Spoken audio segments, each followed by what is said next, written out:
ഈ വീഡിയോ ഹൈറിച്ചിനെ കുറിച്ച് തന്നെയാണ്. ഹൈറിച്ചിൻ്റെ വളരെ വളരെ പ്രധാനപ്പെട്ട ഒരു കേസ് ഇന്ന് ഹൈക്കോടതിയിൽ ഉണ്ടായിരുന്നു.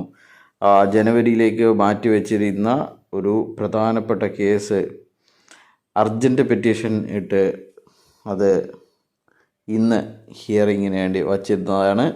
പക്ഷേങ്കിൽ എന്ത് സംഭവിച്ചു എന്ന് പറഞ്ഞു കഴിഞ്ഞാൽ വളരെ എത്രയും പെട്ടെന്ന് ജനങ്ങൾക്ക് പണം കൊടുത്ത് സെറ്റിലാക്കി പരാതികൾ പരിഹരിച്ച് ഈ കമ്പനി തുറക്കേണ്ടിയിരുന്ന ഒരു കേസ് അർജൻറ്റ് പെറ്റീഷൻ ഇട്ട വക്കീൽ തന്നെ ഹാജരാവാതിരുന്ന ഒരു അപൂർവമായ ഒരു സ്ഥിതിവിശേഷം ഇന്ന് ഉണ്ടായി എന്ന് തന്നെ പറയാം. ഹൈക്കോടതിയിൽ അർജൻറ്റ് പെറ്റീഷൻ ഇടുക, അടുത്ത ദിവസം കേസ് വിളിക്കുക.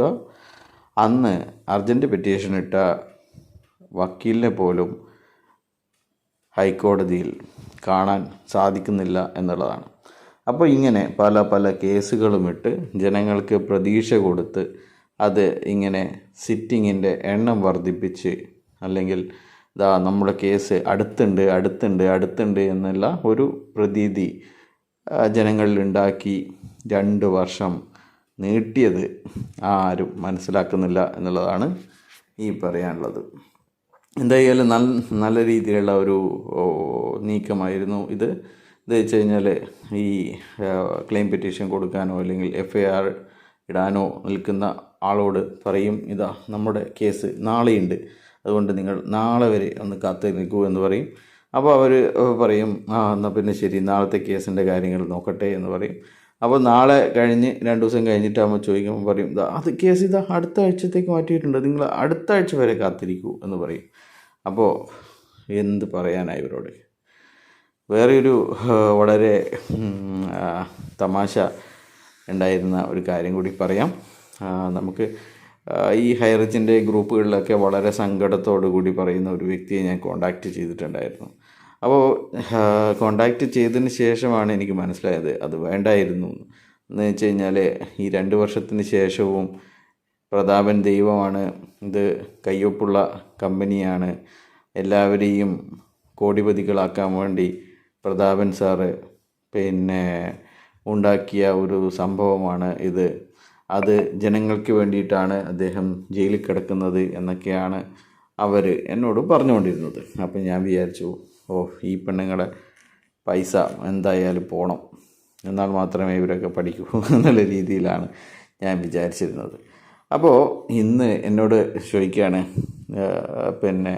എനിക്കിങ്ങനെ ആൾക്കാരെ സഹായിക്കാനുള്ള സഹായം ഭയങ്കര മനസ്ഥിതി ഉണ്ടെങ്കിൽ നീ എനിക്കൊരു കുറച്ച് രൂപ കടം തരൂ, ഞാൻ ഈ ഹൈറിച്ച് തിരിച്ചു വന്നിട്ടാകുമ്പം തരാം എന്ന്.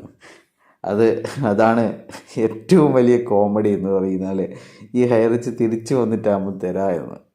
ഒരു ലീഡർ പോലും നിങ്ങൾക്ക് 5 പൈസ തരില്ല ഈ ഹൈറിച്ച് തിരിച്ചു വന്നിട്ടാകുമ്പോൾ തരാം എന്ന് പറഞ്ഞു കഴിഞ്ഞാൽ.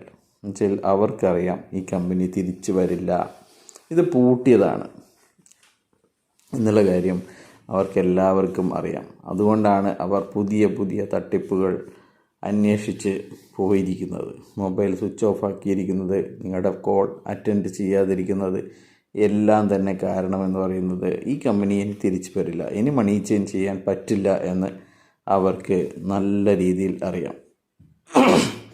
അപ്പോൾ ഞാൻ ഇവരോട് ഒരു അഡ്വൈസ് കൊടുത്തത്, നിങ്ങൾ കടം ചോദിക്കുമ്പം ഒരിക്കലും ഈ കമ്പനി തിരിച്ചു വന്നിട്ടാകുമ്പോൾ തരാം എന്ന് പറയരുത്. വേറെ എന്തെങ്കിലും കളവ് ചെയ്തോ, ഞാൻ പുതിയ തട്ടിപ്പാറ്റം തുടങ്ങിയിട്ട് തരാമെന്നോ എന്തെങ്കിലും പറഞ്ഞു, പക്ഷേ ഈ ഹൈറിച്ച് തിരിച്ചു വന്നിട്ട് തരാം എന്ന് പറഞ്ഞു കഴിഞ്ഞാൽ ആരും തന്നെ പണം തരില്ല, ഈ കമ്പനി തിരിച്ചു വരില്ല എന്നുള്ളത് എല്ലാവർക്കും ഉറപ്പാണ്. ഇതിൻ്റെ കേസുമായിട്ട് നടക്കുന്നവർക്ക് പോലും അറിയാം ഈ കമ്പനി തിരിച്ചു വരില്ല എന്ന്. അപ്പോൾ ഇതാണ് ഒരു കോമഡി എന്ന് പറയുന്നത്. അപ്പോൾ ഇതിന് വൈകുന്നേരത്തോടു കൂടി വന്ന ഈ കമ്പനിയുടെ അതിപ്രധാനപ്പെട്ട കേസ്, അർജൻറ്റായിട്ട് ഹിയർ ചെയ്യണമെന്ന് പറഞ്ഞിരുന്ന കേസ് മാറ്റിയതിനെക്കുറിച്ചുള്ള ഒരു വളച്ചൊടിക്കൽ ഇന്ന് വൈകുന്നേരത്തോടുകൂടി ഗ്രൂപ്പുകളിലൊക്കെ വന്നു. അത് ഏറ്റവും വലിയ ലീഡറായ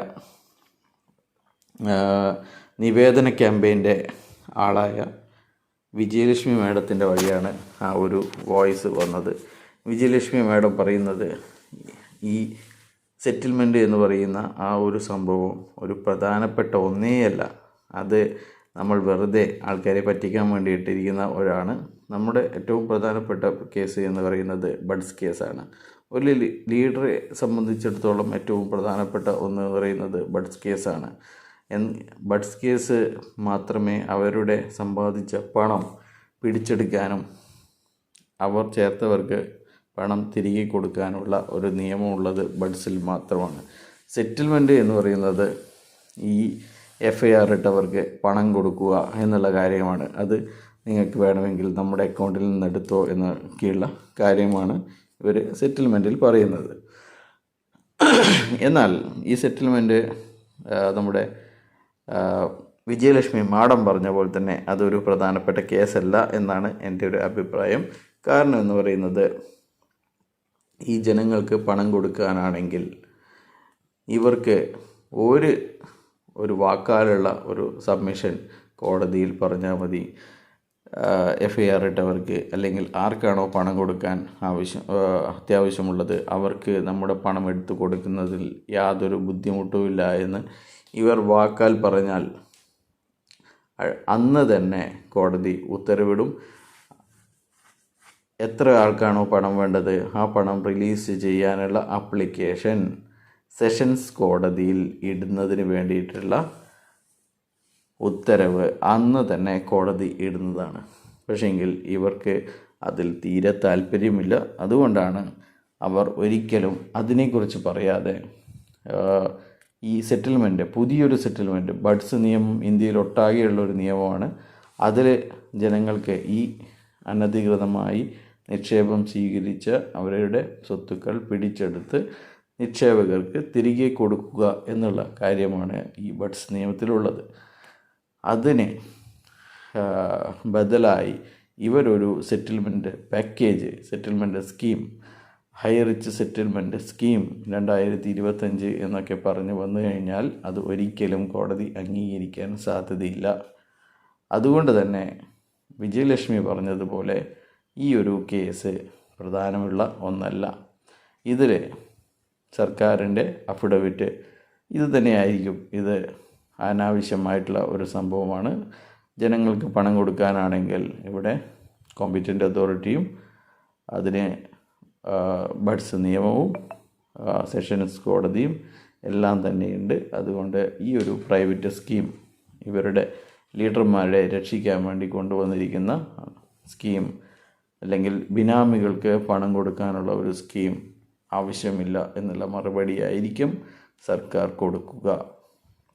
അതുകൊണ്ട് തന്നെ ഈ ഒരു സെറ്റിൽമെൻറ്റ് എന്ന് പറയുന്ന കാര്യം പ്രധാനമില്ലാത്തത് കൊണ്ടാണ്, അപ്രധാനമായത് കൊണ്ടാണ് ഈ കേസ് ഇന്ന് വക്കീൽ പോലും ഹാജരാവാതെ മാറ്റിവെച്ചിരിക്കുന്നത്. വേറൊരു കാര്യം പറയാനുള്ളത്, വിജയലക്ഷ്മി പറഞ്ഞ ഒരു വിഡിത്തത്തെക്കുറിച്ചാണ്. ഈ കമ്പനിയെ ഇപ്പോഴും ഇവർ പാടുന്നത് ഈ കമ്പനി ദൈവത്തിൻ്റെ കയ്യൊപ്പുള്ള കമ്പനി എന്നൊക്കെയാണ്. അപ്പോൾ ഇങ്ങനെയൊക്കെ പറയുമ്പോൾ ജനങ്ങൾ മനസ്സിലാക്കേണ്ടത് ഈ ഒരു തട്ടിപ്പിനെ ഇതുപോലെയൊക്കെ പറയുന്നുണ്ടെങ്കിൽ അവർക്ക് ഇത് തട്ടിപ്പാണെന്ന് അറിയാം എന്നുള്ളതും, അതുകൊണ്ട് തന്നെ വേറെ ഒന്നും പറയാനില്ലാത്തത് കൊണ്ടാണ്, ഒരു രേഖയും കാണിക്കാനില്ലാത്തത് കൊണ്ടാണ് ദൈവത്തിൻ്റെ കയ്യൊപ്പ് എന്നൊക്കെ പറയുന്നത്.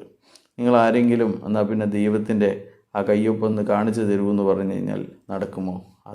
അതുപോലെ തന്നെയാണ് നിങ്ങൾ ഈ കമ്പനിയോട് ചോദിക്കുന്നു ഈ കമ്പനിയുടെ രേഖകൾ എവിടെയാണ് എന്ന്.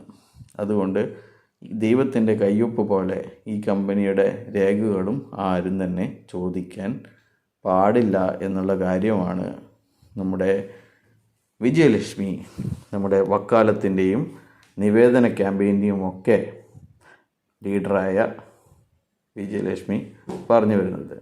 ഇവരെ പോലെയുള്ള ലീഡർമാർക്ക് ഇത് നീട്ടി കൊണ്ടുപോവുക, ജനങ്ങൾ മരിച്ചു വീഴുക, അങ്ങനെ ആരും ചോദിക്കാനും പറയാനും ഇല്ലാതെ ആവുക എന്നുള്ള കാര്യങ്ങൾ മാത്രമാണ് ഇവർക്ക് ഉള്ളത്. അപ്പോൾ നാളത്തെ ഒരു കേസിൻ്റെ അപ്ഡേറ്റും കൂടി പറയാം. നാളെ PMLA കോടതിയിൽ ഒരു ഇവരുടെ അന്വേഷണം പൂർത്തീകരിച്ച് റിപ്പോർട്ട് കൊടുത്തതിൽ മേലുള്ള നടപടികൾ നാളെ ഉണ്ടാവും.